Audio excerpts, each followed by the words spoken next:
items. Like, these are some very big items for the team fight of NIP.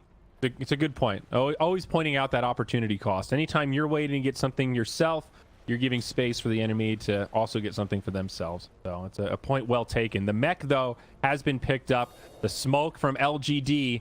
Will this work? Saksa with great positioning on the high ground, but they don't really have the vision to capitalize on this broken smoke.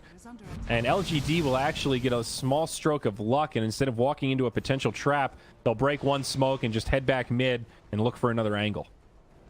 I think they still have the numbers on it, though, honestly. They see Ace. How fast can they do this damage? Oh, they got him with the crush, the follow-up bash, but they need more. Not there in time. Hard to do that with a blink on the Pango or some sort of secondary initiation. And like you said, BKB up on Ember, so they've got to have a pretty flawless chain of crowd controls to get that kill. They have the BKB now on the Lina 2 and the BKB on the Death Prophet and the mech done on the Pango. Everyone's getting their items right now.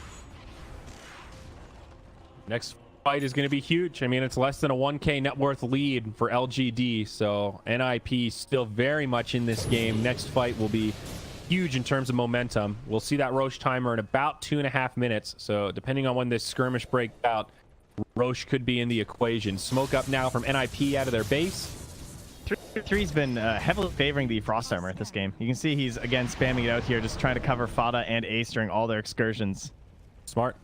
Yeah. The only thing is that he doesn't have a way to pop Lincoln, so he's reliant on Peter probably trying to do it with the Enfeeble, as it's generally considered like one of the best skills in the game for popping Lincoln, just because of the range it has and the relative, you know. I mean, obviously it's not as useless as it used to be. It's clearly a lot better, but it's still really good at popping Lincolns. Right. It's compared to everything else, it's still pretty low on the totem pole. Yeah.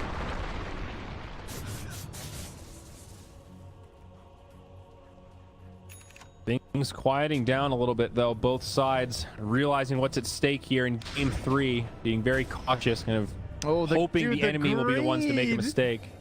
He went for the Enfeeble on the Slayer over the grip. I mean, maybe he just felt it wasn't worth it, but they had a ward down in the lane that's now been dewarded. But it's like, it's level 1. I don't know. He must have just wanted to scare the Slardar. But it would have been a pretty good pick for them, honestly. I don't think they were there to retaliate. Look at FY's positioning. Yeah, but when you have limited vision, it's a little scary. You see a Slardar pop out, and you're always wondering, does he have friends? Is this going to be bait? Yeah, it did look kind of baity there, for sure. Both teams playing the footsies right now. And obviously they lost all their outer towers, but the fact that they held high ground against that Aegis is pretty good. There we go. FY, he charges in first. It's a good silence on 2 to force out the BKBs pretty early, but Slardar gets completely countered as such.